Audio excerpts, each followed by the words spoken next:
Siang hari ini saya nggak mau mengajarin atau mengguruin, saya hanya mau cerita aja, sharing apa sih yang saya lakuin di Semarang. Saya latar belakangnya saat ini masih aktif di sebuah bank swasta, Bapak Ibu. Banknya satu, cuman cabangnya suruh pegang dua ya. Kalau banknya dua saya dipecat Bapak Ibu ya, karena nggak boleh itu ya.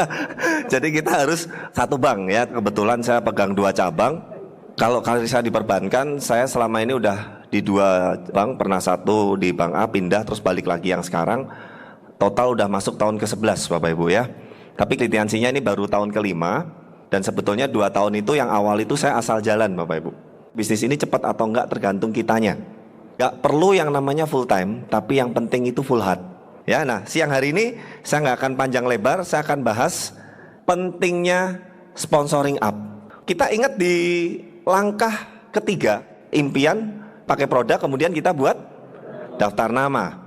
Disarankan di daftar nama itu dipilah-pilah, bukan dipilih-pilih. Ya artinya apa? Semuanya tetap nanti kita presentasi, tapi kita pilah-pilah. Yang diprioritaskan apa? Yang skor atas, skor tinggi. Cuman kenyataan Anda ngalamin nggak di grup Anda kebalik? Yang sponsoring up tuh disimpenin.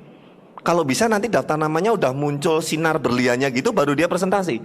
Dengan harapan begitu dipresentasi langsung join, langsung bintang 8. Yang dihajar dulu biasanya Bapak Ibu, itu yang middle low dulu. Yang skornya yang malah menurut saya Bapak Ibu itu keliru. Karena kenapa Bapak Ibu? Di daftar nama Anda, orang-orang yang kapasitasnya sponsoring up atau nanti memiliki skor yang lebih tinggi dari Anda, kebayang nggak kalau itu Anda tahan-tahan, nggak Anda presentasi, nggak Anda follow up, tiba-tiba masuk di jaringan atau di grup orang lain. Biasanya nyeselnya baru kemudian. Jadi sebetulnya sponsoring up itu bukan hal yang menakutkan, bukan hal yang sulit atau mustahil. Sebetulnya hanya perlu Anda biasakan. Itu aja. Dan menurut saya pribadi Bapak Ibu, saya jalan di Semarang ini udah tahun ke-5. Kebayang aja Bapak Ibu, saya baru tahu ada upline aktif itu waktu saya new bintang 6. Baru ketahuan ternyata punya upline ya di Jogja yang terdekat gitu. Jadi upline saya baru tek datang ke Semarang, baru kenalan. Nah artinya selama ini pun Bapak Ibu ada beberapa yang distributor leader sponsoring up di grup saya, itu semua saya jalan sendiri Bapak Ibu. Jadi kalau Anda ada nggak yang seperti saya di satu kota nggak ada upline sama sekali, nggak ada yang bantuin, nggak ada sponsor aktif, ada? Jadi jangan pernah Anda berpikir bahwa nggak bisa, bisa kok. Ya yang penting Anda nanti pahami apa yang nanti saya sharingkan dan Anda biasakan aja. Ini wajib dikuasai semua distributor. Anda kebayang aja kalau semua grup Anda, semua downline Anda itu sangat pede banget, sangat giat banget melakukan yang namanya sponsoring up. Percaya nanti waktu impact di depan Bapak Ibu itu kita akan lebih luar biasa. Artinya apa? Dari yang kalangan latar belakang, dari atas, menengah, bawah itu semuanya ada semua. Justru itulah keindahan bisnis ini Bapak Ibu. Jadi jangan pernah berpikir bahwa ini bisnis hanya untuk satu segmen, atau untuk satu market, atau hanya untuk satu level tertentu. Enggak Bapak Ibu. Indahnya bisnis Tiansi, ya indahnya One Vision ini, di sini kita nanti akan heterogen, akan majemuk. Nah intinya pemahamannya simpel aja. Saya sebetulnya punya kata-kata penjelasan sponsoring up ini yang cukup panjang. Intinya adalah mensponsori orang yang di atas kita, titik. Itu aja pemahamannya. Terkadang pemahamannya di atas kita, paradigma kita selalu adalah finansialnya, betul nggak? Lebih kaya, lebih ini, lebih ini, lebih ini, lebih ini, lebih ini, betul? Ada beberapa kriteria sebetulnya mungkin Anda dan leader-leader Anda sudah pernah sampaikan juga. Yang pertama ini memang betul Bapak Ibu. Kriteria kita mensponsoring up atau orang yang di atas kita, biasanya yang dijadikan tolak ukur atau patokannya itu finansialnya. Orang-orang yang punya income lebih tinggi dari kita. Misalkan nih, saya dulu waktu memulai bisnis ini masih supervisor. Ya, saya beranikan untuk ketemu dengan bos saya. Saya beranikan diri prospek pimpinan cabang bank lain. Saya beranikan diri presentasi ke pengusaha dan nasabah saya juga. Sebetulnya itu orang-orang yang di atas saya. Nah saya kalau nggak memberanikan diri dulu, ya siapa yang memulai Bapak Ibu? Ini sebetulnya salah satu yang kalau saya pribadi ya Bapak Ibu ya, kalau saya pribadi, kalau ada daftar nama saya yang ada finansialnya lebih tinggi, itu pasti saya incar dulu. Mungkin iya untuk jalanin bisnisnya belum tentu langsung bisa kita yakinkan saat itu. Tapi percaya saya, hasil presentasi kita nggak perlu bagus-bagus banget, tapi Anda yakin dengan produknya. Minimal itu pasti ada terjadi yang namanya closing product. Dan saya udah berkali-kali Bapak Ibu nggak main-main. Terkadang itu matras itu gampang sekali. Tahun kemarin ada satu kualifikasi bulan yang mengejar set volumenya kurangnya agak banyak. Dan saya buka lagi daftar nama saya lihat lagi yang finansialnya tinggi. Ya singkat kata saya pikirannya bodo amat lah, pokoknya saya tawarin dulu. Dan saya nggak nawarin yang teh, yang grip, yang apa. Saya ingat saya butuh waktu udah mepet, saya langsung hajar matras. Waktu itu saya ngomong, Pak, Bu, matrasnya ada 3 macam. Mau king, queen atau yang single. Tapi saya rekomendasikan yang king dah. Kenapa? Karena lebih lebar, dalam hati, karena omsetnya lebih gede gitu ya. Tapi dalam hati, jangan ngomong ya. Karena nanti kan Bapak bisa berdua apa segala macam ya. Itu nggak lama Bapak Ibu. Kebetulan di bulan itu dia nggak closing. Bulan depannya saya sampai lupa bahwa pernah prospek si orang itu. Ya singkat kata telepon saya, nggak ada hujan, nggak ada angin. Dia ngomong begini, deh minta nomor rekening BCA. Loh ngapain nih? Saya bingung kan. Saya mau transfer, tante ambil 2, king 1, queen 1. Asik gak Bapak Ibu? Itu rasanya Bapak Ibu kayak namanya kayak falling in love, jatuh cinta itu loh Bapak Ibu ya. Berbunga-bunga Bapak Ibu ya. Baunya omset. Nah ingat, kalau Anda segmennya salah, ya biasanya Anda mau paksain pun juga nggak akan ketemu gitu loh. Sebetulnya bisnis ini nggak susah kalau Anda itu bisa ngerti segmennya, marketnya. Akan sangat sayang sekali kejadian Bapak Ibu, ini kita mau sponsoring up orang yang finansialnya lebih tinggi, tawarinya ya ampun teh, odol, kalsium Pak, coba ya 1 sama zinc 1 buat anak. Grup saya pernah ada yang seperti itu. Saya tanya kenapa, nanti nggak enak kok kalau kemahalan. Kalau saya kebalik Bapak Ibu, saya tawarin beberapa produk, dia nanya, Deh, nah kalau untuk mau join kamu enaknya kamu referensi produknya apa? Matras Pak, 21 juta, mahal banget, janganlah. Ya udah Pak, ini aja paket bintang 4 promo 4.000. Oh ya udah, ini murah, ambil. Naikin dulu, baru turunin. Nah kalau Anda udah turunin, ya ini Pak, coba aja bintang 2 dulu ya Pak, kalsium teh anual. Dia akan ngomong bintang 1 dulu deh. Nah kan, saya punya satu direktur di tempat saya bekerja, dia juga ngomong begini. Sebetulnya kita tuh harus jeli ngelihat potensi dari si nasabah. Sebetulnya bisnis ini sama. Maksudnya kalau nasabah ini potensinya itu kita bisa ambil produk yang cocok untuk dia itu yang nilainya miliaran. Tapi kalau kamu jualnya yang puluhan, yang ratusan, ya artinya yang salah kita. Nah sebetulnya di bisnis juga sama. Terkadang kitanya ketakutan itu di pikiran kita sendiri. Guru saya ngomong begini, Pak, jual matras tuh kayaknya susah, soalnya matrasnya mahal. Saya ngomong, yang ngomong mahal siapa? Kira-kira teman-teman yang ngomong mahal siapa? Kitanya, karena memang kitanya, keuangan kita belum kuat. Nah itu kan pikiran kita. Tapi kalau kita dapat memang prospek, memang orang yang memang matrasnya itu bagi dia itu murah, murah Bapak Ibu. Karena jangan samain kondisi kita dengan orang yang di luaran sana, belum tentu.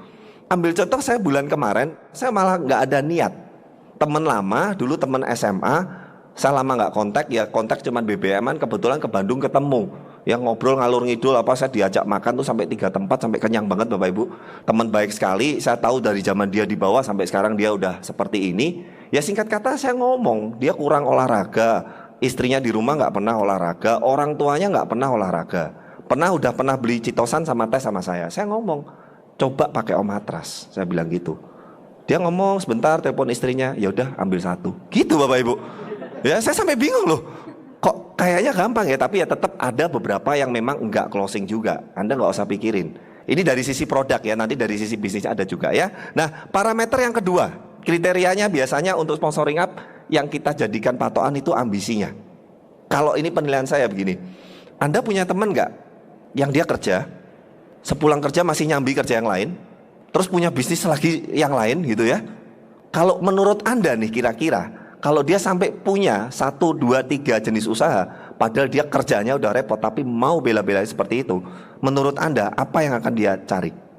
Dia kepingin lebih nggak? Kepingin. Ada satu ambisi di dalam dirinya yang dia nggak mau nyaman hanya dengan satu pekerjaan. Dulu saya juga nyambi, saya punya kerjaan sampingan, saya punya kerjaan di luar kantor. Kenapa? Saya punya ambisi, saya nggak mau dong. Masa sih cuma jagain gaji aja yang naiknya setiap tahun udah jelas. Jelas naik dikit atau jelas nggak naik, itu aja pilihannya. Ya serius Bapak Ibu, naiknya sedikit flat setahun, naik lagi 10% flat lagi setahun. Ya kalau saya sih mending milih yang naik turun seperti ini Bapak Ibu, 15 juta sekian 20, turun lagi 15 30 juta ya, terus turun lagi 18 sekian, kemarin 33 juta, kan asik Bapak Ibu, naik turun, enak nggak Bapak Ibu? Atau Anda kepengen yang pasti Bapak Ibu? Nah itu dia, kadang ambisi ini sebetulnya salah satu kriteria yang Anda bisa jadikan patokan untuk Anda mensponsoring up orang. Bagus juga. Ini banyak orang-orang yang punya ambisi besar dan dia belum dapat jalannya. Kalau Anda ajak ngobrol dia, Anda kasih lihat potensinya Tiansi, produknya, marketing plan-nya, bisa jadi Bapak Ibu dia merasa bahwa ini jalan saya. Dan biasanya kalau orang yang punya ambisi besar Bapak Ibu, contohnya saya dulu, meskipun gak ada upline, gak ada yang bantuin, tapi saya udah merasa ini satu-satunya jalan saya. Saya nggak punya duit, saya minus utang cukup banyak waktu itu, pekerjaan sampingan di luar itu udah nggak ada yang jadi. Saya pernah rentalin 2 mobil Bapak Ibu, yang satu mobilnya kembali, yang satu mobilnya hilang. Hitung-hitungan secara kalkulasi rugi Bapak Ibu. Waktu itu mobil saya laporin ke polisi. Asuransinya waktu itu saya lupa asuransiin yang memang untuk komersil. Jadi asuransi hati-hati Bapak Ibu, ada asuransi yang memang kita untuk pribadi, tapi ini bisa untuk dikomersilkan juga atau direntalkan. Nah saya pakainya yang untuk pribadi karena cari yang murah. Singkat kata mobilnya hilang Bapak Ibu.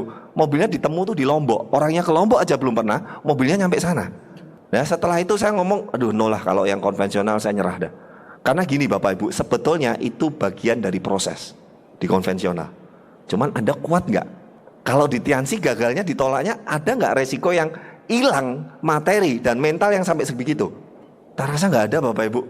Sebetulnya kalau di luaran sana proses yang terbentuk, ya ini boleh tanya, kebetulan ada beliau, ada Bu Lili ya, tanyain deh, beliau salah satu pengusaha juga di bidang tekstil ya dulu ya. Anda boleh tanya prosesnya dia sampai waktu itu mencapai sekian. Kalau bicara errornya, bicara mungkin ada nggak Bu yang customer yang gagal bayar atau nggak bayar Bu? Dan itu nilainya kira-kira lumayan nggak Bu? Wah itu saya nggak kuat tuh bayangin itu. Makanya saya milih Tiansi. Anda beruntung loh semua di Tiansi, tepuk tangan dulu untuk Tiansi. Saya 11 tahun di bank itu udah lihat macam-macam jenis usaha Bapak Ibu dengan berbagai macam resiko yang sangat ngeri. Saya 1 bulan bisa baca proposal itu mungkin bisa 3, 4, 5, 6 jenis usaha. Dari yang mulai jasa, trading, ekspor, impor segala macam. Dan saya lihat-lihat semua, saya pelajari semua. Nggak ada yang resikonya kayak Tiansi kecilnya dan tanpa resiko. Ngeri Bapak Ibu. Ya Anda jangan coba-coba deh, kecuali Anda siap rumahnya hilang, siap mobilnya ditarik ya, siap rumahnya dilelang segala macam. Aduh saya ngelihat teman-teman yang gitu udah kenyang juga ya. Jadi ini kriteria kedua, ambisinya. Ya jadi kalau misalkan finansialnya nggak gitu bagus, tapi orang ini punya ambisi gede, bisa jadi itu masuk kategori kita akan sponsoring up juga. Nah kriteria yang ketiga, nah ini Bapak Ibu supelnya. Orang yang supel kalau saya kasih ciri-ciri, biasanya orang ini itu gini. Kalau di suatu komunitas dia, di suatu mungkin tempat dia bekerja atau apapun itu, bukan orang yang kelihatan arogan atau ditakuti, tapi lebih yang disegani. Jadi biasanya begini Bapak Ibu, kalau orang ini ditakutin, orang akan bicara baik-baik di depan orang ini, tapi di belakang ngedumel. Karena wah si Pak Ade ini wah orangnya gini, wah kasar apa segala macam. Tapi kalau orang diseganin Bapak Ibu, nggak ada orangnya pun, kita misalkan ngobrolin orang ini yang baik-baiknya. Nah saya biasanya kalau ada orang seperti itu, saya tanya, kenali dong, saya sama si Pak itu. Ya teman cerita nih, saya tuh punya teman deh, wah orangnya baik banget deh, dia orang kaya tapi orangnya nggak sombong nih gini-gini. Kalau saya dengar cerita seperti ini Bapak Ibu, udahlah. Ya nggak peduli itu mau putih, mau gelap, mau cewek, mau cowok, saya ngomong kenalin dong saya. Karena kenapa? Saya suka banget orang-orang seperti ini. Ya, nah Anda terkadang Bapak Ibu jangan takut. Kalau orang ini memang supel, biasanya pengalaman saya Bapak Ibu, kalau dia nolak pun hasil kita presentasi atau apa, itu nolaknya halus Bapak Ibu, nggak menyakitkan. Ya bagus sih Dek, ya cuman sorry ini kemungkinan Om sekarang belum butuh. Nanti kalau pas Om butuh kamu tak telepon ya. Jadi enak Bapak Ibu. Kalau yang berangasan itu Bapak Ibu jabelin Bapak Ibu ya, no gitu ya. Tapi kalau orang yang supel biasanya Anda justru jangan takut, incer. Ya kalau itu sampai nanti masuk jaringan orang lain sayang loh. Sampai sini ya mungkin kriteria yang terakhir Bapak Ibu, teachable-nya. Teachable ini biasanya ciri-cirinya orangnya begini Bapak Ibu. Orang ini sangat enak sekali kalau diajak diskusi. Anda tes, biasanya kalau kriteria saya ngobrol, entah waktu itu saya udah prospek ataupun hanya ngobrol biasa. Saya ambil satu topik, saya coba ajak ngobrol dia. Kalau orang yang teachable, biasanya dia mau jadi pendengar juga, dengerin. Tapi kalau orang nggak teachable, saya baru ngomong sepatah, dia udah 5 patah. Ya saya baru ngomong ini, dia punya teori sampai selangit. Saya baru bahas ini, dia dan terkadang orang itu sama kita. Maksudnya gini, kadang orang itu kondisinya di bawah kita, tapi lebih minterin. Nah itu kalau seperti itu udah pasti nanti kalau jalan pun di Tiansi biasanya itu sering pakai cara sendiri dan nggak teachable biasanya. Tapi ini jangan dipukul rata juga, Anda konsultasiin. Tapi Bapak Ibu kalau saya sering ngomong ke grup saya, ke teman saya, ini salah satu yang menjadi incaran saya kalau ada orang-orang yang sangat teachable. Diajak ngobrol enak, diajak diskusi enak, orangnya nggak reaktif, orangnya sangat menghargai pendapat orang lain juga. Wah ini Bapak Ibu orang-orang seperti ini. Ya kalau nanti Anda ajak ke Tianci, oh, kebayang nggak Bapak Ibu? Kalau sampai dia udah klik, nah nanti masalah untuk ngekliknya kita akan bahas di belakang. Cuman intinya 4 hal ini saya cuman mau kasih tahu ke teman-teman bahwa ini yang menjadi kriteria. Dan belum tentu hanya finansialnya. Bisa jadi 3 macam ininya juga. Nah kayaknya teman-teman udah mulai, oh iya ya si itu, oh ya si itu. Nah pulang nanti cek daftar nama Anda, cek orangnya, ingat-ingat lagi. Ingat yang tadi udah saya sharingkan, begitu Anda merasa, oh ini yang dimaksud sponsoring up sama Pak Ade, samperin Bapak Ibu, bikin janji, jangan takut. Ya biasanya orang-orang sponsoring up itu malah responnya enak. Nah ini Bapak Ibu, ini yang sering ditanyakan orang, lupa kenapa harus sponsoring up? Anda nantinya peringkat berapapun atau Anda kalau mencapai peringkat tertentu di bisnis ini, butuh nggak yang namanya postur? Karena kenapa? Anda nanti punya grup, punya downline, punya new member, punya orang yang baru datang ke acara pertemuan seperti ini kemudian kenalan sama Anda. Pengalaman saya Bapak Ibu, kalau Anda nggak bisa menaikkan postur Anda, bukan berarti menaikkan postur itu terus kita gaya-gayaan atau wawan, enggak Bapak Ibu. Maksudnya begini Bapak Ibu, kalau Anda sponsoring up dan Anda punya jaringan, punya grup, di dalamnya itu ada pengusaha, ada dokter, ada pejabat, ada tentara, ada polisi ya, ada yang dari bawah juga, ada yang mungkin pelajar, ada mahasiswa, tapi heterogen. Kira-kira menurut Anda sebagai leadernya pede nggak Bapak Ibu? Pasti Bapak Ibu, dan itu grup Anda ngelihat Anda posturnya bagus, otomatis grup Anda ngedifikasi ke Anda, ngenalin ke prospeknya juga lebih bagus. Jadi ini semuanya berkaitan Bapak Ibu. Nah terkadang Bapak Ibu, kita nggak mau melakukan sponsoring up. Akibatnya apa? Ya saya ada satu jaringan Bapak Ibu yang entah kenapa saya sering ngomong sama upline-nya udah saya ingetin, saya kok belum ngeliat undangan dia yang dari sponsoring up. Contoh ya, mahasiswa yang diundang mahasiswa semua. Ya karyawan semua satu kantornya, toh itu yang di blok-blok itu. Ibu rumah tangganya semua tetangganya yang arisan yang apa udah itu aja Bapak Ibu. Meetingnya di situ-situ terus. Padahal saya sering ngomong, ayo keluar dong, cari komunitas baru, cari komunitas lain, cari lingkungan lain. Jangan takut sponsoring up. Ya karena nantinya Bapak Ibu akan penting sekali untuk menaikkan postur. Satu hal pengalaman saya juga, mengapa harus sponsoring up? Tianci ini meskipun kita punya produk yang bagus apa segala macam, tapi kan kita juga biasanya tiap bulan ada goal yang dikejar, betul nggak? Nah kalau kita nggak melakukan yang namanya ini Bapak Ibu, minimal produk bisa masuk, itu ya nanti kita akan seperti kayak kerja tok tapi nggak ada hasil. Terutama hati-hati bagi Anda yang full timer.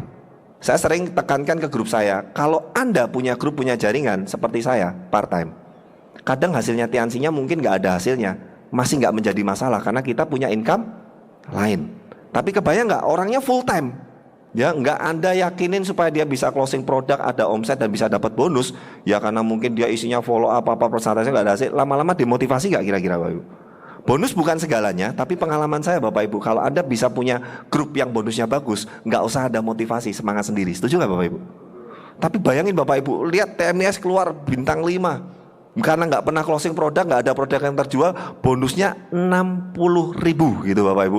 Terus kita bacain buku ya, ayo Pak berjuang Pak, sukses demi impian Anda, pantang menyerah, maju. Tetap menurut saya dia akan agak sulit gitu Bapak Ibu. Karena apa? Hasil bonus memang bukan segalanya, tapi itu penting. Nah saya sering ngomong Bapak Ibu, kalau Anda yang memang full time di sini, ya memang Anda harus banyakin ini. Nah salah satunya kalau Anda berani sponsoring up dalam jumlah banyak, yakin Bapak Ibu produk ini masuknya gampang sekali dan bonus Anda akan gede. Nah kenapa harus sponsoring up? Biasanya Bapak Ibu justru kalau Anda mungkin yang takut terhadap penolakan, mungkin Anda yang mungkin takut kalau nanti dihina di apa, justru sponsoring up, pengalaman saya Bapak Ibu, ini responnya positif biasanya.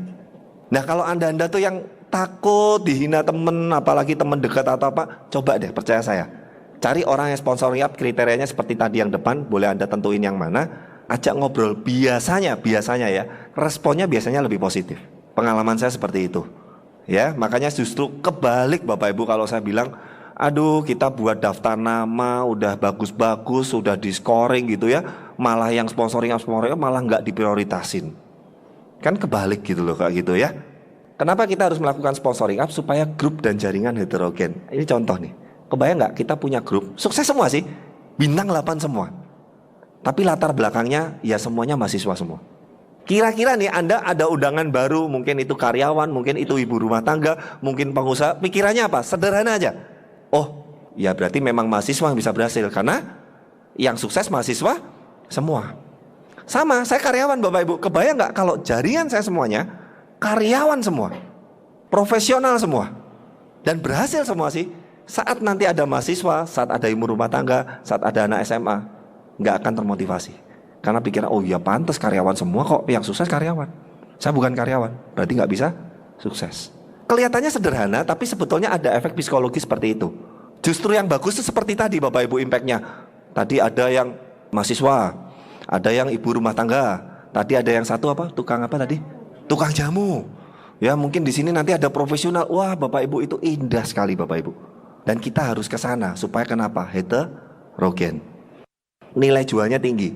Semua segmen atas bawah, terutama orang-orang atas. Kebayang nggak Bapak Ibu? Contoh nih ya, Bapak Sandy ya, yang impact bintang 6-nya, bintang 7-nya ada dokter, pengusaha, pejabat, instansi pemerintah, ya profesional, manajer, direktur. Terus ada juga yang dari bawah, komplit Bapak Ibu. Kira-kira orang undangan yang datang menurut Anda gimana Bapak Ibu? Akan lebih positif nggak? Lebih positif. Nah makanya sponsoring up-nya harus kita lakukan dari diri kita sendiri, supaya grup juga ikut. Suatu saat Bapak Ibu, leader-leader yang berprestasi, yang berhasil di sini bukan cuma hanya satu kalangan tertentu Bapak Ibu. Itu semua atas bawah, instansi pemerintah apa, orang-orang atas, bisa semua juga Bapak Ibu. Ayo kita semua jangan takut sponsoring up. Nah ini yang harus dilakukan Bapak Ibu. Ini yang tadi saya ngomong hubungannya begini. Nah Pak, kalau saya sponsoring up itu saya masuknya gimana ya Pak? Biasanya mahasiswa kalau mau sponsoring up itu kan orangnya biasanya udah kerja, pengusaha, profesional, dan yang lain-lain, betul kan? Sedangkan si mahasiswa itu sudah pernah ngalamin itu belum? Belum. Ya karena memang belum ngalamin, jadi belum tahu. Yang pertama yang harus dilakukan ini loh Bapak Ibu, percaya diri. Tapi ini penting juga, harus tetap tahu diri. Kadang yang sangguin-sangguin bablas Bapak Ibu ya. Saya kalau nemenin tuh ketemu pengusaha om-om orangnya diem gitu ya. Waduh, ya kadang caranya ngomongnya apanya terlalu over dan kadang buat orang nggak nyaman. Pede sih orangnya, nawarinya grup saya pede. Cuman saya udah lihat, aduh orang ini udah gak nyaman bercandanya kelewatan arahnya udah gak terlalu pas Nah intinya apa Bapak Ibu, kita pede, harus pede. Tapi tetap harus tahu diri juga, ngelihat dong responnya ya. Ya, nah salah satunya kalau nanti Anda, ini saya gak punya satu teori yang pasti, cuman pengalaman saya Bapak Ibu, kalau Anda sering lakukan dalam jumlah banyak, feelingnya dapat. Jadi maksudnya Anda ketemu orang, mungkin gak sengaja, gak janjian. Entah itu mungkin orang yang Anda kenal dekat atau enggak, dan mungkin itu sponsoring apa atau enggak. Tapi karena Anda sudah ngerti feelingnya, itu masuknya nanti gimana, masuknya mulai gimana. Biasanya pengalaman saya Bapak Ibu, ya leader-leader yang sudah punya pengalaman, terjadi presentasi tanpa direncana. Anda ngalamin enggak kayak gitu?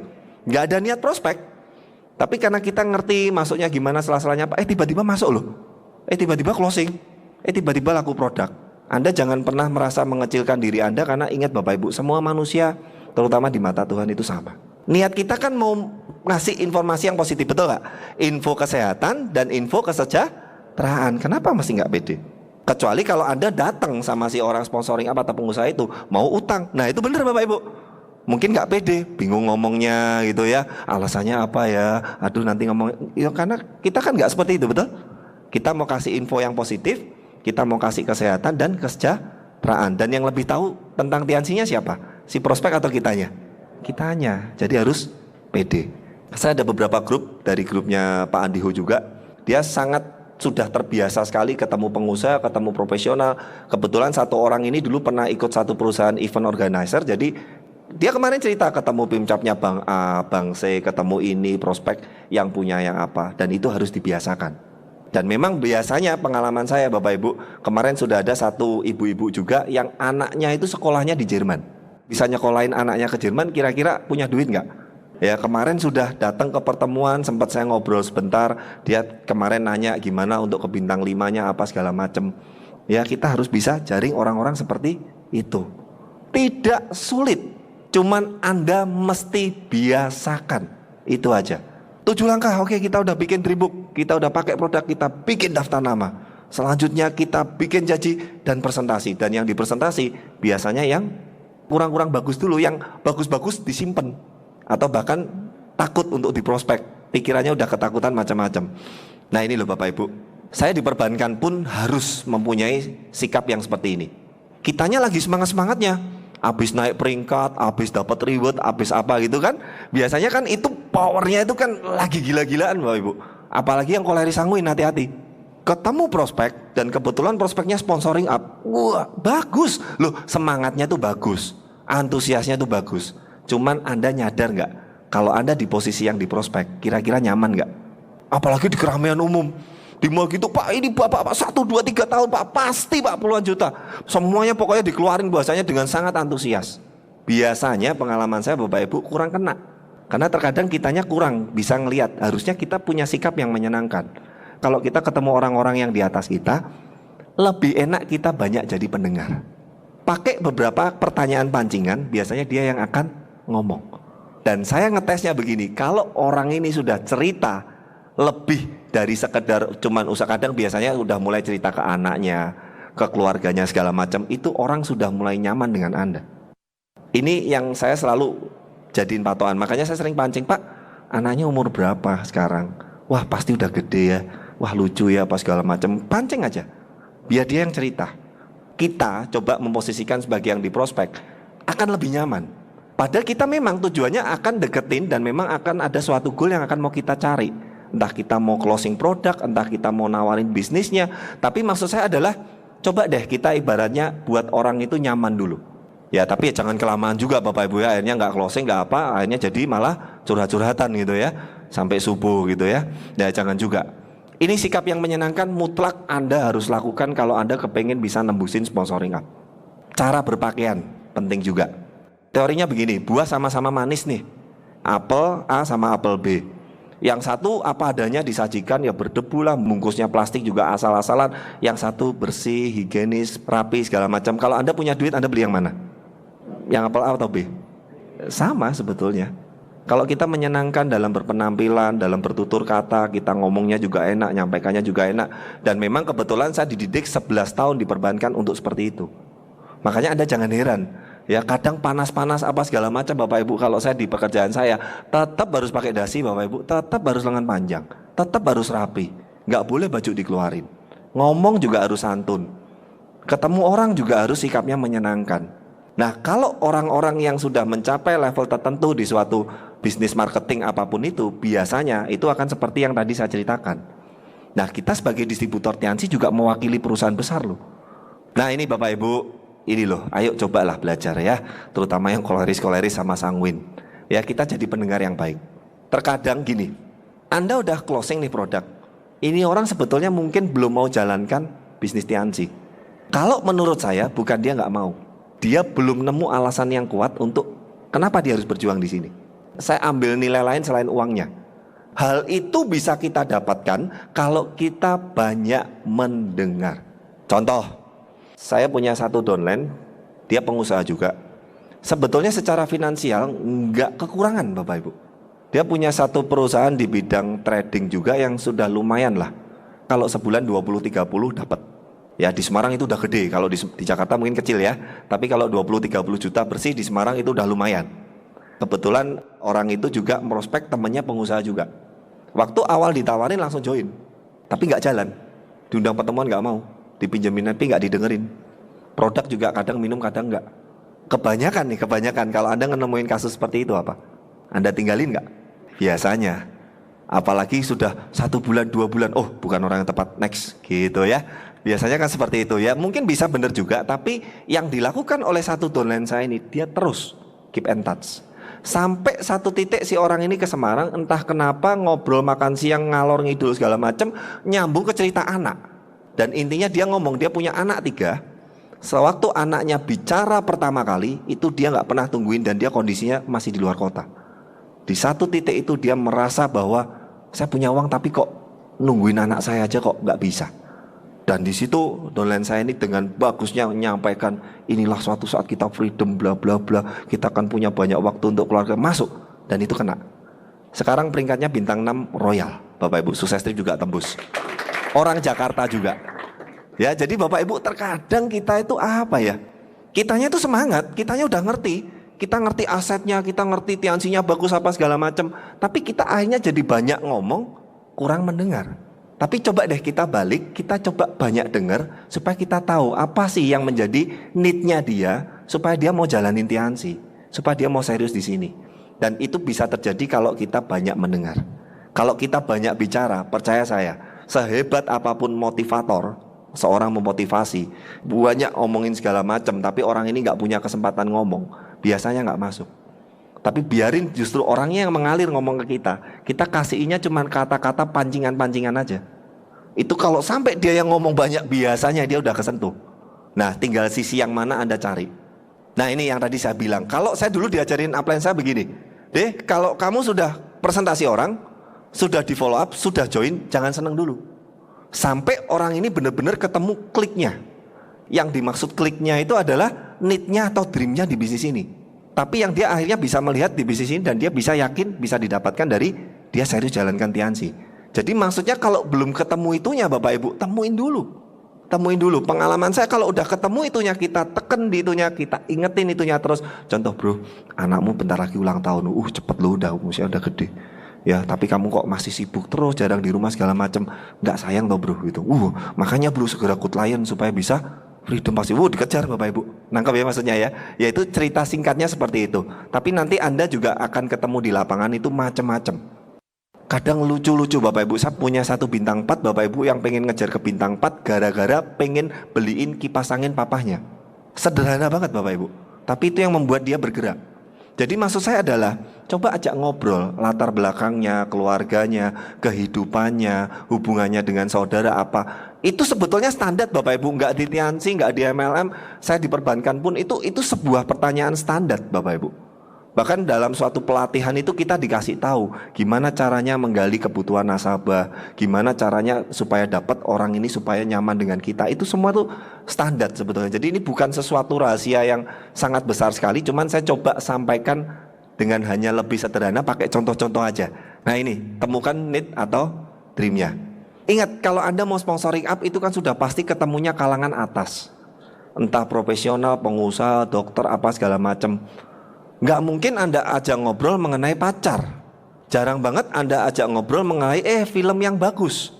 Atau mungkin apa, maksudnya gini, kita juga harus belajar dong. Padahal di One Vision kan juga kita diajarkan baca buku, perluas wawasan. Ya minimal ngerti kayak tentang perkembangan ekonomi dikit aja, nggak usah banyak-banyak. Karena kalau Anda ketemu pengusaha, itu pengusaha tuh suka banget bahas itu.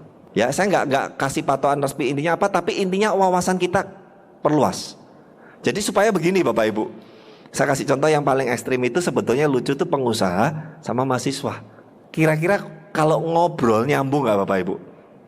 Kan artinya harus yang pengusahanya nurunin atau mahasiswanya naikin, baru ketemu kan? Nah sebetulnya itu bisa kita lakuin kalau kita banyak pertambah wawasan kita. Apapun itulah. Mau di bidang olahraga, kayak mau di bidang ekonomi, kayak mau di bidang properti, nggak harus menguasai banget Bapak Ibu. Minimal ngerti gitu loh, sedikit-sedikit gitu loh.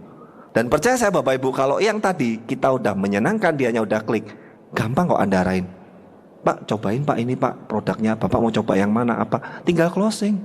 Nah artinya apa? Kalau kita nggak punya wawasan sama sekali, yang Anda bahas ya karena Anda ngertinya tiansi, ya tiansi terus Bapak Ibu. Akhirnya apa Bapak Ibu, kesan kita di mata prospek, di mata sponsoring, apa kok nggak ada obrolan yang lain sih? Karena saya dulu juga ngelakuin.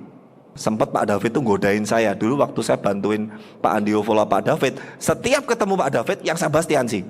Sampai dia terakhir-terakhir nyindir saya, bro, kowe itu nggak punya bahan lain ya selain tiansi ya, dia bilang gitu. Oh iya juga ya, saya bilang gitu ya. Ngobrol apa ya ini ya? Agak dibelokin dikit tapi ujung-ujungnya nanti tetap Bapak Ibu. Ya entah produk lah, entah join, entah ngundang pertemuan lah, entah apalah. Ayo wawasan kita kembangkan, kita naikkan. Nah ini yang terakhir Bapak Ibu, harus profesional. Ingat cara berpakaian, cara berbicara. Kita mewakili perusahaan besar. Contohnya saya yang karyawan aja Bapak Ibu, meskipun namanya pimpinan cabang, kayak manajer, kayak selama Anda kalau mau cuti masih izin. Ya selama Anda tergantung dengan gaji, Anda harus kerja baru dapat gaji, yaitu karyawan Bapak Ibu. Kalau di kuadrannya Robert Kiyosaki gambarin itu kita adalah employee. Saya yang seperti ini aja saya selalu berpakaian rapi. Saya juga menunjukkan ya saya mewakili perusahaan besar, saya mewakili tiansi. Ya kita harus profesional. Nah ini terus satu lagi catatan penting, yang sanguin-sanguin. Kalau janjian sama grup, sama prospek, jangan molor. Kalau nggak kebangetan, misalkan janjian setengah 5, datangnya jam 5 kurang seperempat, itu mending ya.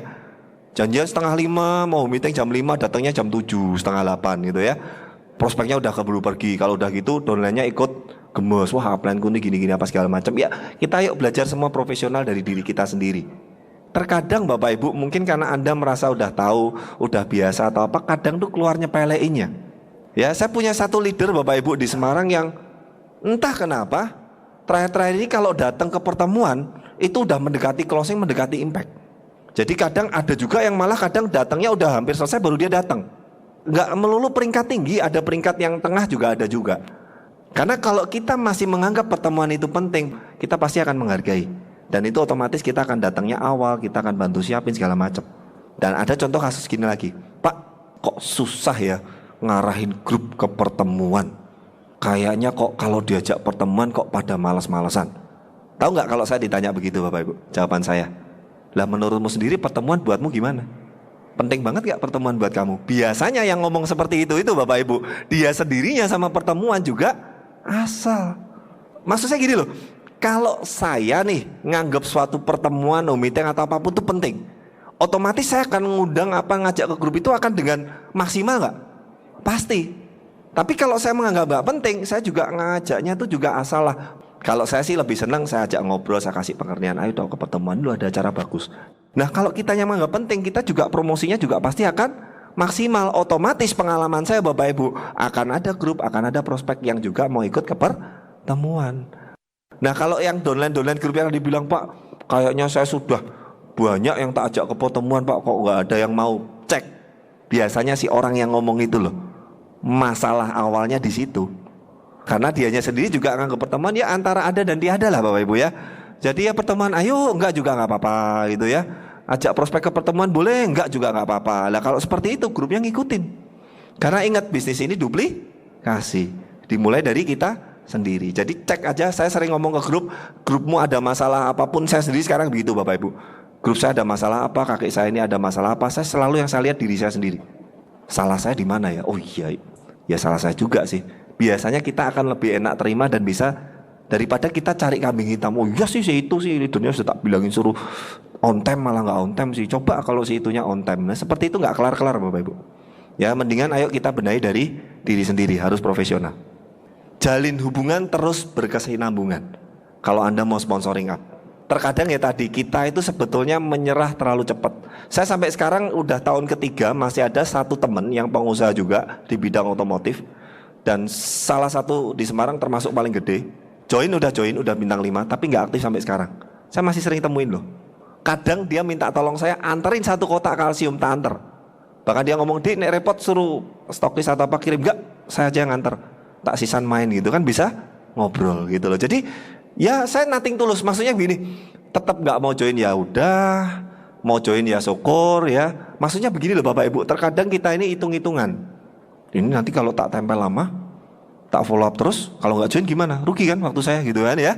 Sering nggak teman-teman seperti itu? Udahlah nothing tulus. Yang penting asal nggak mengganggu jadwal Anda, nggak terlalu menghabiskan waktu Anda ya. Selama bisa silaturahmi, ya silaturahmi aja.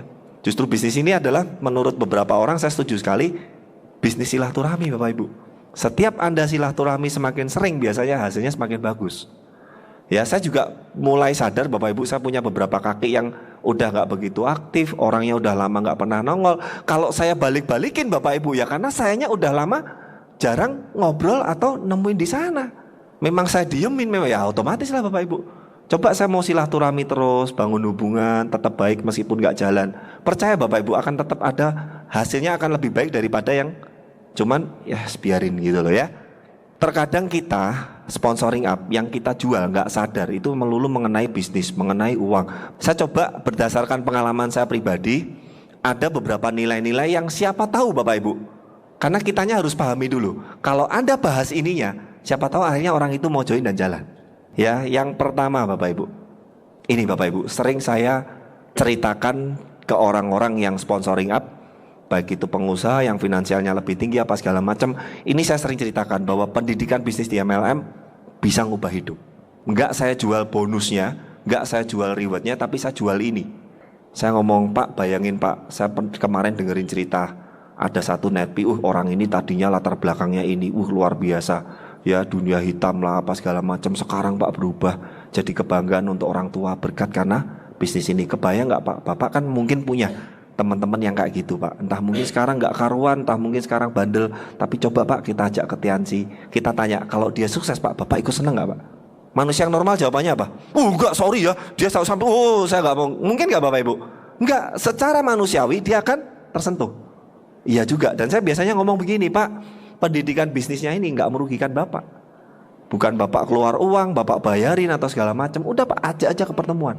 Nah sama yang tadi saya cerita Bapak Ibu yang beli matras 2 itu, kebayang Bapak Ibu, itu kalau di Semarang, ya mungkin kalau teman-teman yang pernah ke Semarang ke suatu jalan yang namanya Pandanaran, itu rumahnya aja nilainya hampir 250 miliar. Kira-kira saya sudah nggak bingung lagi mau nawarin pakai cara apa. Cuman intinya terakhir ya saya dapat dari referensi ini keponakannya mulai ya aktif banget enggak sih, tapi ya minimal udah pakai produk. Kemarin yang pembelian itu juga saya masukin ke dia, ya sudah bintang 5 sekarang. Tapi maksudnya apa? Ya daripada nggak sama sekali gitu loh. Kita gali aja, nggak tahu entah itu di referensinya, di saudaranya atau apanya segala macam.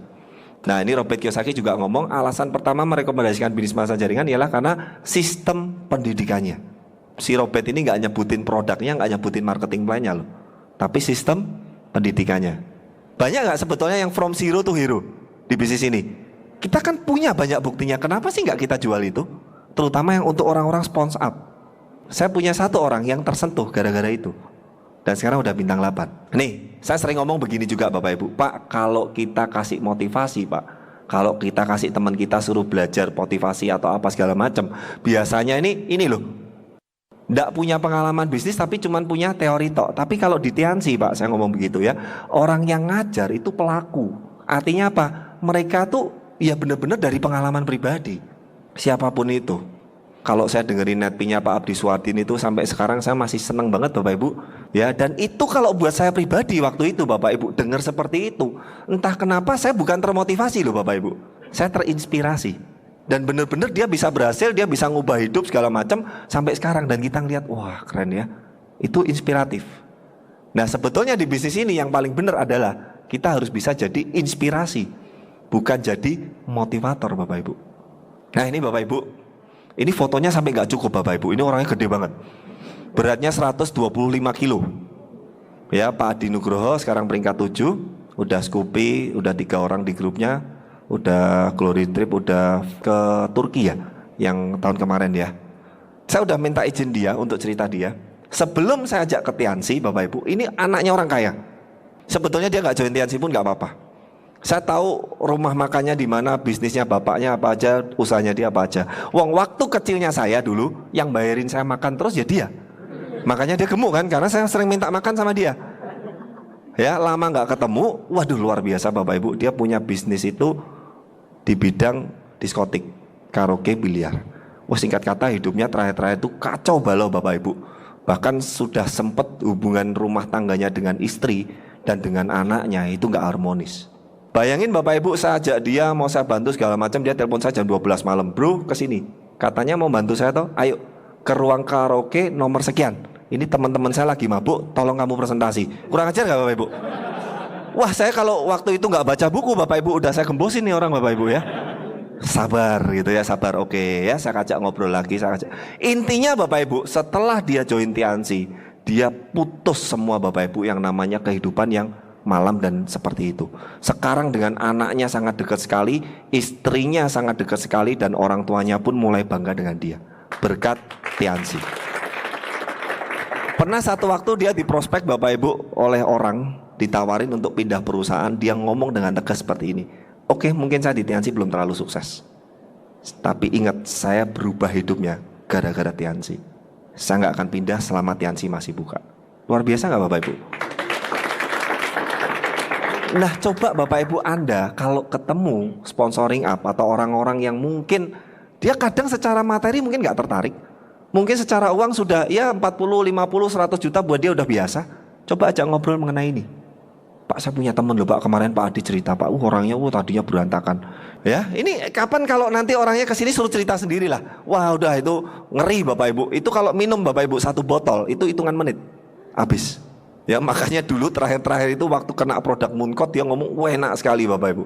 Karena kalau orang banyak minum alkohol, percaya saya Bapak Ibu, ginjalnya Bapak Ibu jelek pasti. Dan kita punya satu produk yang bagus untuk ginjal ya, Mooncott ya. Nah ini Bapak Ibu perubahan yang positif. Oke, nah saya biasanya bahas ini juga Bapak Ibu. Nilai kedua, terutama jangan takut gini Bapak Ibu, di luaran sana sebetulnya masih banyak yang nggak nyadar bahwa dia itu sebetulnya lagi kerja, nggak bangun aset. Artinya apa? Nilai berpindah kuadran. Ya ini Bapak Ibu, ini BCA, terus ini ABC. Banyak nggak di luaran seperti itu Bapak Ibu? Pindah dari kerjaan A, B, C, D, ganti-ganti segala macam, sebetulnya sama. Cuman ganti-ganti masalah aja, dari buka toko, ganti dagang ini, ganti trading ini, ganti buka ini. Karena kenapa? Dia merasa sudah pindah kerjaan. Padahal sebetulnya ya itu tadi Bapak Ibu kayak BCA sama ABC dibolak-balik toh Bapak Ibu. Enggak benar-benar pindah kuadran. Saya sudah sering ketemu beberapa teman maupun ada juga beberapa rekan kerja Bapak Ibu yang nawarin saya kerja sama. Jadi saya punya konsep kayak gini-gini, kamu mau enggak ikut modal sekian? Saya bilang no. Saya udah bener dari karyawan mau pindah ke bisnis. Dengan saya bangun aset di Tiansi. Kamu ajain konvensional, nambah masalah nggak kira-kira Bapak Ibu? Ya hati-hati Bapak Ibu, terkadang kita cuman kepancing senang dengan ini nanti bisa untung sekian bro, ini kamu taruh sekian nanti kamu dapat untung sekian, ini segala macam. Kebetulan saya orang perbankan Bapak Ibu, jadi saya udah hitung yang angka yang masuk akal itu berapa, itu saya udah ya Anda dengar nggak di Semarang ada tuh yang nawarin ya investasi atau apalah sehari 1%. Join Pak, nggak usah ngapa-ngapain, Anda taruh sekian Pak, sebulan 30%. Ya bank saya kasih seperti itu Bapak Ibu, deposito maksimal 10,25. Anda tuh harusnya kalau yang terlalu lebih dari yang wajar itu harusnya curiga. Ya tapi ya tetap sih, nggak apa-apa Pak, saya kan pertama nanti pasti untung. Ya itu sih udah masalah hati. Ya kalau saya nggak bisa kayak gitu. Ya karena saya berpikir mau di pekerjaan saya Tiansi ataupun apa, saya selalu jaga nama. Jangan sampai orang gara-gara saya kecewa apa segala macam, itu yang saya jaga sampai sekarang. Jadi Bapak Ibu maksud saya adalah banyak di sana, di luaran sana yang mereka nggak nyadar sebetulnya mereka sedang muter-muter di kuadran kiri terus. Pegawai usaha bangkrut jadi pegawai lagi gitu ya. Udah pegawainya bosen ya coba lagi lah buka usaha apa. Nggak jalan cari kerjaan lagi. Saya punya teman yang kayak gitu loh Bapak Ibu. Usia sama, start kerja sama. Tapi bukannya gimana-gimana Bapak Ibu, kalau dibandingin udahlah. Ya saya percaya semuanya pilihan, itu pilihan dia. Padahal dia udah saya tawarin Tiansi konsep bangun asetnya udah dari 3 tahun yang lalu. Ini contoh aja, kita hitung-hitungan aja Bapak Ibu yang simple. Terutama para pengusaha, ya kalau Anda sponsoring pengusaha, Anda kasih ngerti ini loh. Kalau kira-kira kita pengen dagang sesuatu, modal 700 juta itu menurut Anda sekarang besar apa kecil? Kecil Bapak Ibu. Bapak Ibu kalau mau punya usaha dengan omset 200 juta, ya catat ya, omsetnya 200 juta.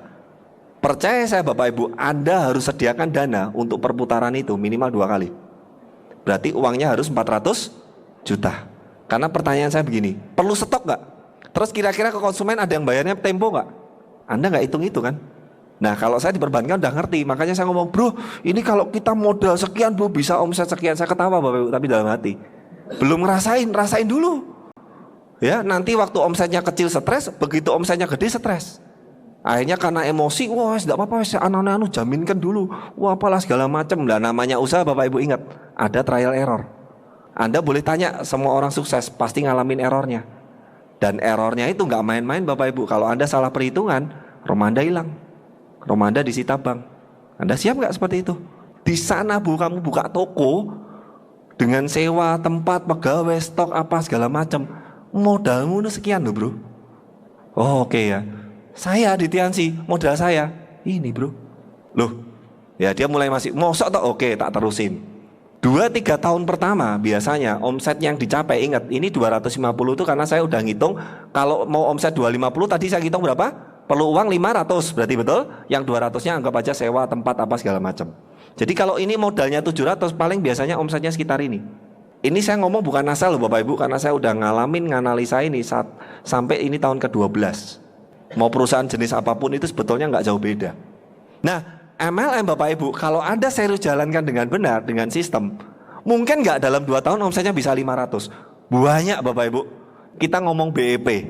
Ya, ini BEP ini saya udah hitung yang paling cepat Bapak Ibu. Ya, saya menganalisa beberapa perusahaan, konsep segala macam. Saya hitung rata-rata BEP paling cepat itu 2 tahun. Bahkan bulan kemarin saya ketemu dengan satu pengusaha hotel besar juga di Semarang. Dia ngomong begini, sampai 7 tahun pertama nggak rugi aja udah bagus. Dia bilang gitu, hotel loh, modal puluhan miliar. Jadi 7 tahun pertama kamu jangankan mikir untung, nggak rugi aja udah bagus. Oh gitu ya Pak. Oh lah terus 7 tahun makan apa Pak, saya bilang gitu ya. Jadi dia nggak, bisnisnya nggak itu tok ternyata. Dia punya main bisnis yang lain. Hotelnya cuman second bisnis. Keren nggak Bapak Ibu? Second bisnisnya hotel. Ya, kepengen nggak Bapak Ibu seperti itu ya? Nah itu loh, biasanya hitung-hitungannya nggak jauh dari ini. Untuk bisa punya omset segini, biasanya karyawan, listrik, belum lagi nanti mau lebaran ini, sediakan grip ekstrak yang banyak. Pengusaha pusing semua Bapak Ibu. Kasih apa? THR. Ya, saya punya satu nasabah Bapak Ibu yang tiap tahun dia keluar uang untuk THR. Semua karyawan pabriknya dan segala macam itu 1,2 M untuk bayar THR karyawan. Aduh ya, makanya Anda kalau ngomong Pak di sana kan banyak yang lebih enak, rasain sendiri dah. Ya, silahkan monggo kalau mau dicoba ya. Ini simpelnya ya Bapak Ibu ya. Income per bulan dalam 2 tahun. Ini kejadian nyata. Saya punya teman baik dari SMA, usahanya toko spare part, luar kota Semarang, perjalanan dari Semarang 1 jam. Omsetnya ya seperti yang saya gambarin ini, modalnya seperti gambarin ini. Kemarin saya nanya ke dia, bro, income-mu bersih sih sekarang berapa? Ya 10-15 juta. Saya ngelus dodo. Mending MLM Bapak Ibu ya. Sudah keluar modal, perjalanan jauh, tiap hari, pagi, pulang malam. Ya mendingan bintang 8 Bapak Ibu segini. Betul gak Bapak Ibu? Ya tepuk tangan dulu dong. Nah. Ya, saya tunjukin slip bonus saya Bapak Ibu ini. Aduh, saya sekarang ke pertemuan cuma seminggu sekali, saya bilang gitu. Ya Sabtu Minggu saya gak mau jalanin tiansi sekarang, karena untuk keluarga istri apa segala macam. Ini bonus saya tunjukin. Mosok sih gitu ya. Ya terserah lah. Makanya Anda beruntung loh, Anda di bisnis yang sistemnya udah ada. Modalnya sangat kecil, resikonya gak ada. Dan ini kalau Anda ajak ngobrol ke orang-orang pengusaha, ke apa yang usahanya masih belum terlalu gede banget, mau udah gede banget, ini bisa jadi membuka pikiran mereka Bapak Ibu. Kalau dianya nggak tertarik pun saya ngomong, Pak, tapi Bapak kan bisa bantu Pak. Orang-orang yang pengen punya usaha, pengen apa, tapi nggak punya modal, modalnya kecil, kan bisa kita ajak ke sini. Jadi sentuh itunya Bapak Ibu. Ya, nah progress of income-nya ini terbatas. Di luaran sana Bapak Ibu, mau Anda pengusaha di bidang apapun, kalau buka cabang pasti satu, keluar uang, keluar modal. Kalau di Tiansi buka cabang dapat duit. Ya makanya saya sih udah ngeliat macam-macam. Jadi Bapak Ibu kalau kenapa sih Pak Ade ngotot di Tiansi, karena saya ngeri Bapak Ibu ngeliat yang lain. Ya udah nggak kepikiran lah ya. Intinya udahlah mendingan di sini aja. Ya udah pasti jelas asal serius dengan dikerjakan. Ketiga Bapak Ibu, ini kalau orang sponsoring up biasanya banyak kena sentuh sosialnya. Sentuh sosialnya dalam arti begini Bapak Ibu.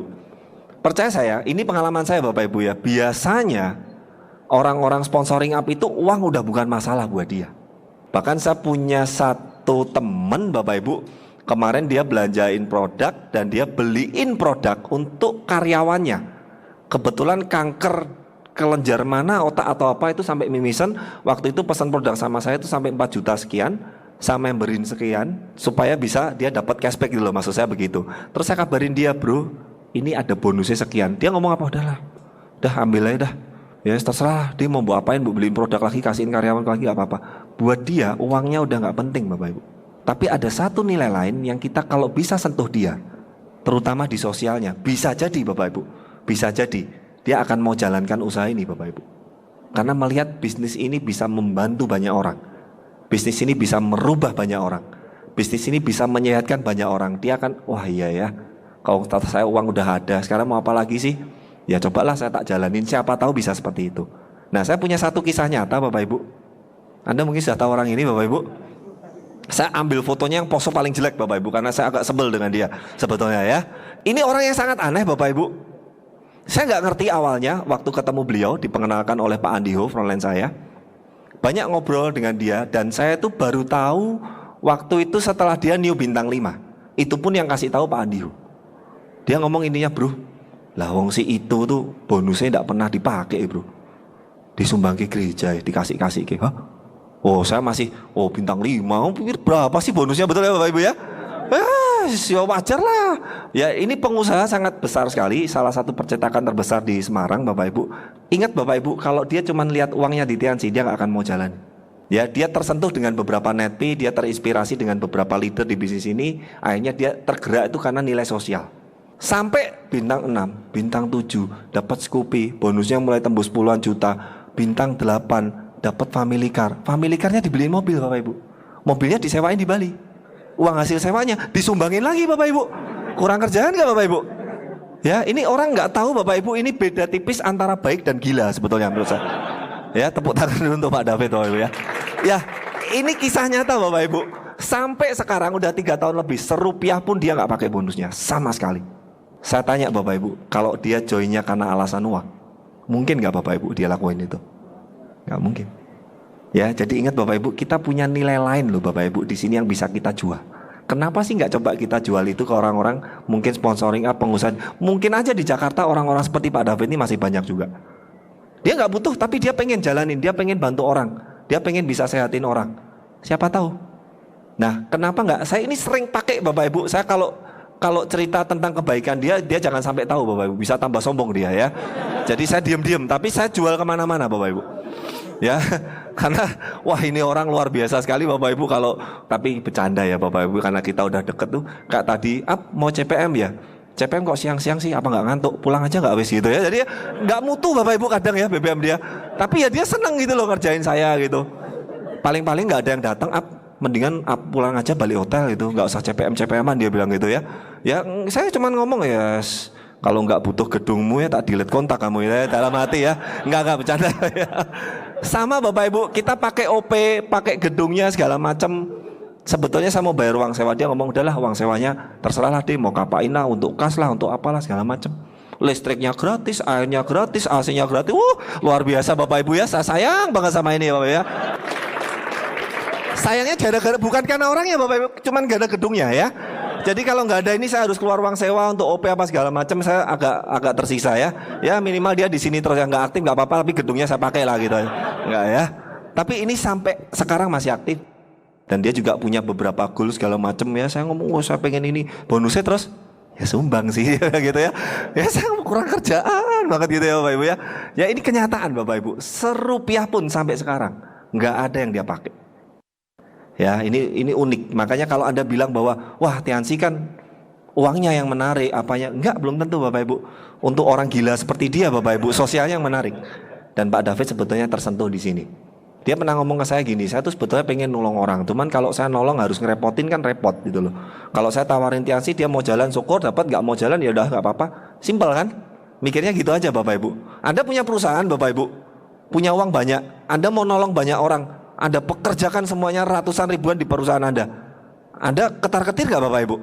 Ya kalau orangnya bisa kerja, ya kalau orangnya jujur, ya kalau orangnya enggak, ya kalau nanti ngambil uang perusahaan apa segala macam. Takut gak? Nah kalau Anda ajak Tiansi, pikiran gak Bapak Ibu? Nggak pikiran, dia juga ngelihat itunya Bapak Ibu. Makanya di buku ini dicatatkan bahwa pemasaran jaringan atau MLM adalah for people who like helping people. Untuk orang-orang yang suka menolong orang lain. Ini terakhir saya banyak kena bahas ini Bapak Ibu. Karyawan, pengusaha, kuadran kiri yang uangnya banyak tapi waktunya habis. Bahas ini Bapak Ibu. Freedomnya mahal sekali di bisnis ini. Sangat mahal sekali. Dimana Anda punya kebebasan. Maksudnya freedom itu bukan berarti nggak ngapa-ngapain. Freedom itu bebas memilih. Anda mau kerja lagi boleh, nggak kerja juga nggak apa-apa, tapi uangnya datang terus. Dan yang namanya freedom, kemerdekaan itu sangat mahal sekali. Dan itu kita bisa jual ke orang di luaran sana. Terutama orang-orang yang punya waktunya sedikit tapi uangnya banyak. Saya banyak ketemu Bapak Ibu, dia punya uang sebetulnya income gede tapi waktu hampir nggak ada. Pagi sampai malam nungguin toko. Toko pulang anaknya udah tidur. Besok buka lagi. Minggu Sabtu mau ninggalin tokonya nggak rela. Karena omsetnya rame-ramenya justru Sabtu sama Minggu. Anaknya suruh jalan sama babysitternya sama apanya. Ajak ngobrol ini Bapak Ibu, bisa nangis loh kadang. Buat apa Cik uang banyak-banyak? Cici anaknya nemenin waktu aja nggak ada apa segala macam. Ya, maksudnya kasih pengertian. Kalau Anda mungkin takut nanyain itu, ceritain orang-orang yang sudah freedom di bisnis ini. Saya ini sebetulnya kaki saya yang satu ini Bapak Ibu masih terikat. Saya sedang berusaha untuk bisa lepas. Tapi nanti saya punya perhitungan sendiri dan ada waktunya. Jangan terlalu terburu, wah pasti wes langsung keluar. Enggak juga Bapak Ibu. Enggak perlu kok, saya udah buktiin meskipun saya part time, tapi saya bisa kok. Nah, freedom ini sangat mahal sekali. Dan di bisnis ini Anda bisa dapatkan 3 ini Bapak Ibu. Freedom finansial, freedom of time, freedom of mind. Bebas uang, bebas waktu, bebas pikiran. Ini mahal sekali Bapak Ibu. Dan kadang Anda punya uang banyak pun Bapak Ibu belum tentu bisa dapatkan ini. Tapi menariknya di bisnis ini Bapak Ibu, kerjakan 1 tahun, 2 tahun, 3 tahun dengan sistem. Ya, Anda bangun aset Bapak Ibu. Kemudian setelah itu Bapak Ibu, Anda bebas uang, bebas waktu, bebas pikiran, waktu Anda, tenaga Anda, semuanya untuk keluarga dan orang-orang Anda cintai, boleh Bapak Ibu. Dan Anda bisa dapatkan lewat bisnis ini Bapak Ibu. Nah, ini saya juga punya satu contoh unik Bapak Ibu, kebetulan di grup saya, sebetulnya di luaran sana pun banyak. Nah, saya punya satu contoh, ini manusia yang unik sekali Bapak Ibu. Saya follow up dia hampir 5 bulan Bapak Ibu ya, Anda lihat ya polanya dia, tingkahnya dia Bapak Ibu ya. Siang-siang panas-panas, yang lain berteduh, dia lari hes gitu ya. Tapi jujur Bapak Ibu, kalau saya ngelihat hidup saya sama dia, itu enak dia Bapak Ibu. 4 tahun ini kerjasama dengan beliau. Saya belum pernah tuh 4 tahun ini ngelihat dia sedih atau mukanya susah Bapak Ibu. Kalau Pak Andio tuh sampai susah atau sedih, ya itu hati-hati, mungkin dunia mau kiamat, mungkin ya, salah satu pertanda mungkin. Artinya apa Bapak Ibu, orang ini aduh ya ampun, termasuk jalanin bisnis ini Bapak Ibu, saya belajar sama dia. Sangat rileks sekali, sangat nyantai sekali Bapak Ibu, gak pernah yang namanya stres, dibagi pikiran segala macam. Contoh Bapak Ibu, beberapa bulan yang lalu saya kasih tahu dia, bro coba bro TMS-nya dibuka, ini loh ada satu proline apa sekian, banyak kelebaranmu ini kok lama gak pernah dihapus segala macam. Jawaban dia apa? Loh masih ada toh. Tak kira udah dihapus. Oh itu, ya wis kapan-kapan tak temunane. Susah menggambarkan dengan kata-kata Bapak Ibu, tapi dia sangat enjoy sekali menjalankannya. Dia punya prinsip ya, kalau orang mau diajak maju ayo, gak mau juga gak apa-apa. Ya intinya saya mau menjalani hidup ini tuh santai. Dan ini bisnis cocok banget untuk orang-orang seperti dia. Ya beberapa bulan terakhir kerjaannya dia Singapura, kemarin dari mana dari Australia, pulang bukannya bonus turun bonus naik. Saya sampai bingung Bapak Ibu. Dan banyak orang Bapak Ibu nggak nyadar dia bisa dapatkan loh di Tiansi. Seperti Pak Andio, seperti leader-leader yang lain. Kadang kitanya kurang menekankan di sana. Oke Pak, sekarang kita mati-matian, sekarang kita presentasi, kita pertemuan. Nggak selamanya Pak. Suatu saat Pak, di satu titik Pak, Bapak freedom. Nah coba Bapak Ibu Anda bahas ini. Nah ini kebebasan memilih. Ya sangat mahal sekali. Oke Bapak Ibu, tadi mungkin beberapa poin-poin. Intinya kalau mungkin ada yang kurang berkenan atau apa, saya mohon maaf Bapak Ibu. Tapi harapan saya Bapak Ibu secara pribadi, moga-moga apa saya sharingkan bisa membantu. Dan saya kepingin Bapak Ibu ya nanti berikutnya saya ke Jakarta, di depan ini Bapak Ibu ya, udah banyak pimpinan cabang bank lain, manajer bank lain ya, pengusaha-pengusaha lain yang juga mau aktif dan membangun sama-sama di Tiansi dan One Vision. Oke Bapak Ibu, sekian dari saya, selamat sore, sukses untuk kita semua, terima kasih.